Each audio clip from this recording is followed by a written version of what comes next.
లంబోదరాయ నమః. శ్రీ రాధామాధవాయ నమః. శ్రీ రుక్మిణి సత్యభామ సమేత శ్రీకృష్ణ పరమాత్మనే నమః. తారాని ఆధ్యాత్మిక ఛానల్కి మీ అందరికీ స్వాగతం. ఈరోజు మనం శ్రీమద్ భాగవతంలోని ప్రథమ స్కందంలోని పరీక్షిత్తు మహారాజుకు శృంగి శాపము అనే ఘట్టం తెలుసుకుంటున్నాం. శౌనకాది మునులకు సూతుడు ఇలా చెప్తున్నాడు.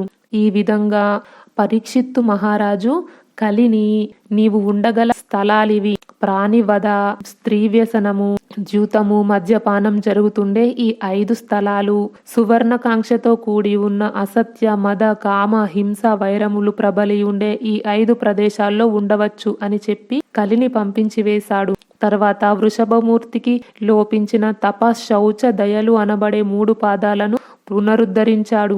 ధరణి తల్లికి ఆనందం కలుగజేసి కలిపీడ లేకుండా రాజ్యం పాలించాడు. ఈ విధంగా కలిని నిగ్రహించిన పరీక్షిత్ మహారాజు దేశమును జనరంజకంగా చాలా కాలం పాలిస్తూ ఉండగా విధివశాన ఒకనాడు ఒక చిన్న తప్పు పని చేసి బ్రాహ్మణ శాపానికి గురి అయ్యాడు.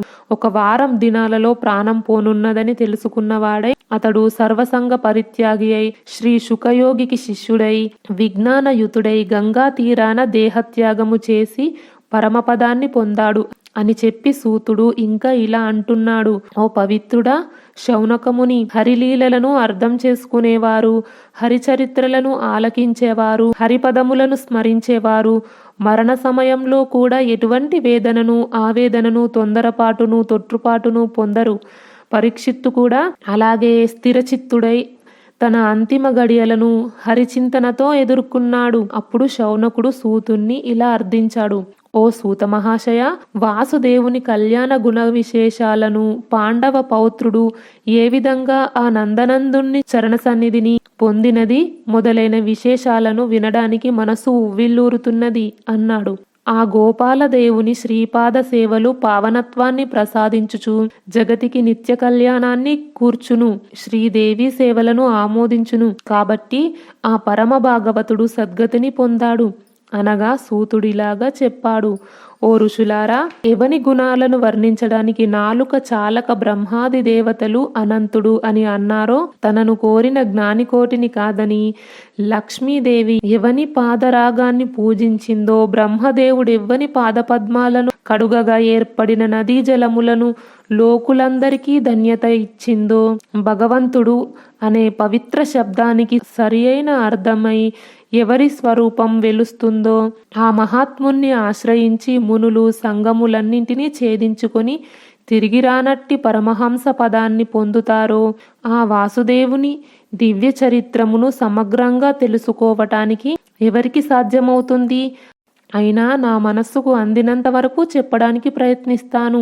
ఒకనాడు పరీక్షిత్తు మహారాజు వేటకై అరణ్యానికి వెళ్ళి ఆకలి దప్పులతో అలసి సొలసి ఎంత వెతికినా ఒక్క నీటి చుక్కైనా దొరకని స్థితిలో శమీక మహర్షి ఆశ్రమంలో ప్రవేశించాడు. అక్కడ బిగ్గరగా దాహం దాహం, కొంచెం నీరివ్వండి అని ఎంత అరిచినా ఎవ్వరూ వినిపించుకోలేదు. అక్కడే ధ్యానమగ్నుడై ఉన్న శమీక మహర్షికేమీ వినిపించలేదు. తాను బిగ్గరగా అరిచిన ముని కదలడు, చూడడు, మాట్లాడడు. తన గొంతెండిపోయింది. దాహంతో నాలుక పిడిచకట్టిపోయింది. ప్రాణాలు పోతున్నట్లున్నది. ఈ మునికి ఇంత అహంకారమా? మహారాజును ఈ విధంగా అవమానించడమా అని ఈ విధమైన రోషావేశంతో పరీక్షిత్తు మహారాజు విధివశాన మూఢుడై బయట వచ్చి పడి ఉన్న ఒక సర్పాన్ని తెచ్చి ముని భుజంపై వేసి వెళ్ళిపోయాడు. ఈ దుష్టచర్యను చూసిన ఇతర బాలురు పోయి మునిపుత్రుడైన శృంగితో చెప్పగా అతడు వచ్చి సర్వము తెలుసుకొని క్రోధావేశపరుడై ఇలా అన్నాడు. మా తండ్రి అతనిని దూషించలేదే, ఆశ్రమవాసులతోనే గాని అతని శత్రువులతో ఎప్పుడూ కూడలేదే, కందమూలాలే ఆహారంగా తింటూ సమాధి స్థితిలో ఉంటూ అంతర్దృష్టిని వీడడే, నా తండ్రి విష్ణువును తప్ప వేరే ప్రపంచాన్నే చూడడే, అటువంటి మా గురువు మెడలో ఆ రాచవాడెందుకు పామును చుట్టిపోవాలి? పోనీ మేమేమైనా ఎన్నడూ సువర్ణదానాలను పుచ్చుకోవడానికి వెళ్ళము కదా, వంచన అనే ధనమును ఎవ్వరి నుండి తెచ్చుకోము కదా, దీవెనలిస్తాం రండి అని ధనాశతో ఎవ్వరినీ వేధించలేదే, ఇల్లు వాకిల్లు విడిచి అరణ్యంలో నివసిస్తున్నాం కదా, అటువంటప్పుడు ఆ బ్రహ్మర్షి మెడలో ఈ విధంగా పామును వేయడం ఏమైనా తగునా అంటూ ఆ మునిబాలుడు కోపోద్రిక్తుడై అందరూ వింటుండగా ఇలా శపించాడు. ఎలాంటి సంకోచం లేకుండా చచ్చిన సర్పాన్ని తీసుకువచ్చి మౌనముద్రలో ఉన్న మా తండ్రి భుజముపై పడవేసి దురహంకారముతో వినోదించిన ఆ రాజు హరిహరులడ్డుపడిన నేటికి 7వ నాడు తక్షక సర్ప విషాగ్ని జ్వాలకు దగ్ధమైపోతాడు అని శపించిన శృంగి వచ్చి ధ్యానముద్రలోనున్న తండ్రిని దర్శించాడు. కేకలు వేసి అందరినీ రమ్మని ఆ సర్పాన్ని తీసివేయమన్నాడు. ఈ కలకలం విని మహాముని ధ్యానమును చాలించి కళ్ళు తెరిచి విషయం తెలుసుకున్నాడు.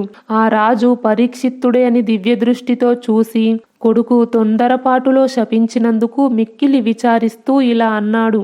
నాయనా, ఈ చిన్న తప్పిదానికే నీవు అంతటి కఠోరమైన శాపం పెట్టాలా? తల్లి కడుపులోనే దగ్ధము కావలసి ఉన్న రాజును శ్రీహరియే రక్షించాడు కదా. వాసుదేవుడు నిష్క్రమించిన పిదప అరాచకం ప్రబలిపోకుండా ఆ రాజు ఈ దేశాన్ని కాపాడి సమర్థవంతంగా పరిపాలిస్తున్నాడు కదా. అలాంటి రాజు లేకపోతే జరిగే అనర్థాల పాపము మనకు చుట్టుకోదా? తొందరపాటులో ఎంత చెడ్డ పని చేశావురా తండ్రి. భరతవంశములో పుట్టిన పరమభాగవతుడు, అశ్వమేధయాగం చేసినవాడు, ఆచారపరుడు, రాజనీతిజ్ఞుడు, రాజకుల శ్రేష్ఠుడు అయిన ఆ గొప్ప మహారాజు దాహముతో నీటి గురించి మన వాకిటకు వస్తే ఆదరంతో అతనికి అతిథి సత్కారాలు బదులుగా ఇలా శపించడం ఏమైనా ధర్మముగా ఉన్నదా నాయనా? ఓ పరమేశ్వర, కృష్ణ, వాసుదేవ, నా పిల్లవాడు బుద్ధి చపలత చేత అనవసరంగా రాజును శపించిన పాపాన్ని తొలగించు ప్రభు.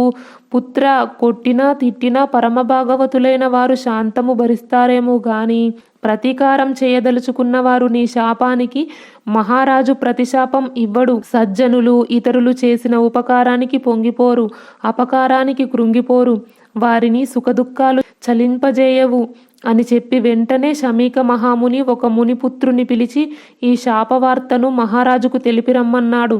శాపవృత్తాంతం తెలుసుకున్న పరీక్షిత్తుడు ఇలా అనుకుంటున్నాడు. అయ్యో, నేనెందుకు వేటకు వెళ్ళాను? మునీంద్రుడు గాఢ సమాధిలో ఉండగా నేనెందుకతని భుజం మీద చచ్చిన పామును వెయ్యాలి? ఆ వేళ నేనెందుకు ఇలాంటి సాహస పాపకృత్యాన్ని చేశాను? ఇదంతా దైవ సంకల్పము. దీనినెవ్వరూ తప్పించుకోలేరు. శీఘ్రముగానే ఘోరమైన కీడు వాటిల్లక తప్పదు.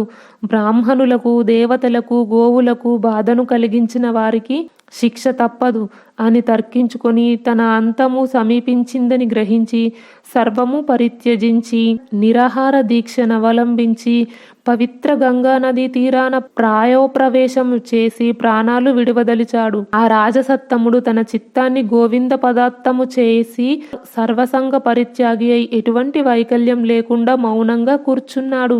ఈ విధముగా పాండవుల మనమడైన పరీక్షిత్తు హరిచరణ సంస్మరణానంద కందలిత హృదయారవింద విందుడై విష్ణుపది అంటే గంగానది ఒడ్డున ప్రాయోపవిష్టుడై ఉన్న విషయం తెలుసుకొని సకలలోక పావనమూర్తులు, మహానుభావులు, తీర్థాలకే తీర్థత్వాన్నివ్వగల సమర్థులు అయిన అత్రి, విశ్వామిత్ర, భృగు, వశిష్ఠ, వ్యాస, భరద్వాజ, పరశురామ, దేవల, మైత్రేయ, కణ్వ, కలశ సంభవ, నారద, పర్వతాది బ్రహ్మర్షి, రాజర్షి, దేవర్షి పుంగవులు, కాండ ఋషులైన అరుణాదులు, అనేకులైన ఋషి సత్తములు శిష్య ప్రశిష్యలతో వచ్చారు. పరీక్షిత్తు వారందరికీ దండ ప్రణామాదులు ఆచరించి హర్షాశ్రువులు కన్నుల నిండుకోగా చేతులు జోడించి ఇలా విన్నవించుకున్నాడు.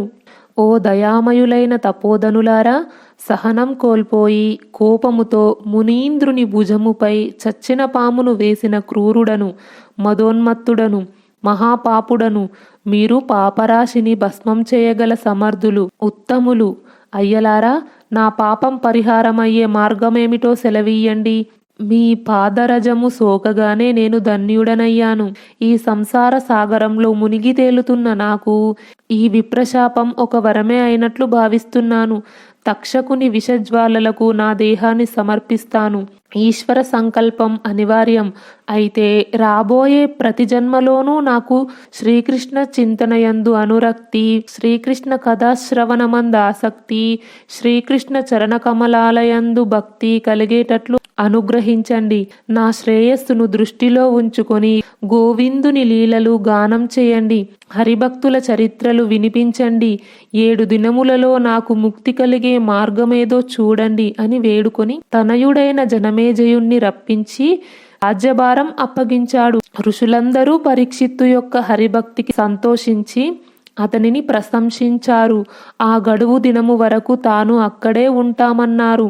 7 దినములలో ముక్తిని పొందే మార్గమేదైనా ఉన్నదా అని అన్వేషించసాగారు. ఇంతలో దైవయాగం చేత 16 ఏళ్ల బాలుని వలె కనిపిస్తూ దిగంబరి అయిన ఒక అవధూతామూర్తి అక్కడికి వచ్చాడు. అతడు మహాయోగి వరేణ్యుడు, వేదవ్యాస తనయుడు అయిన శుకయోగీంద్రుడిని గుర్తించి అక్కడున్న ఋషులందరూ గౌరవ సూచకంగా నిల్చొని ఆయనను ఆహ్వానించారు. పరీక్షిత్తుడు ఎదురేగి ప్రణమిల్లి సత్కరించి ఉచితాసనంపై కూర్చుండబెట్టి ఇలాగన్నాడు: ఓ మహాత్మా, నేడెంత సుదినము! ఆ శ్రీకృష్ణ పరమాత్మయే మిమ్మల్ని ఇక్కడికి పంపించి ఉంటాడని నమ్ముతున్నాను. నా సమస్యకు పరిష్కార మార్గం చూపగలవారు మీరే తప్ప అన్యులు కారు.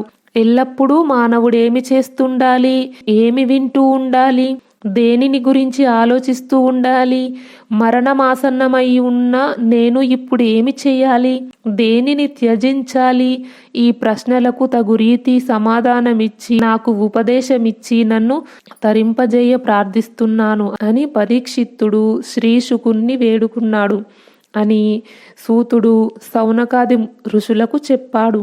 ప్రథమ స్కందము సమాప్తము. శ్రీకృష్ణార్పణమస్తు. వచ్చే వీడియోలో శ్రీమద్ భాగవత ద్వితీయ స్కందము శ్రీ శుకవాణి ముక్తి మార్గము గురించి తెలుసుకుందాం. ఈ వీడియో గురించి మీ అభిప్రాయాన్ని కామెంట్ బాక్స్లో తెలియజేయండి. ఈ వీడియో నచ్చితే లైక్ చేయండి, షేర్ చేయండి. తారాని ఆధ్యాత్మిక ఛానల్ని సబ్స్క్రైబ్ చేయండి. బెల్ ఐకాన్ గుర్తుపై క్లిక్ చేయండి. ఇంతవరకు ఈ వీడియో చూసినందుకు మీ అందరికీ ధన్యవాదాలు. లోకా సమస్త సుఖినో భవంతు. కృష్ణార్పణం.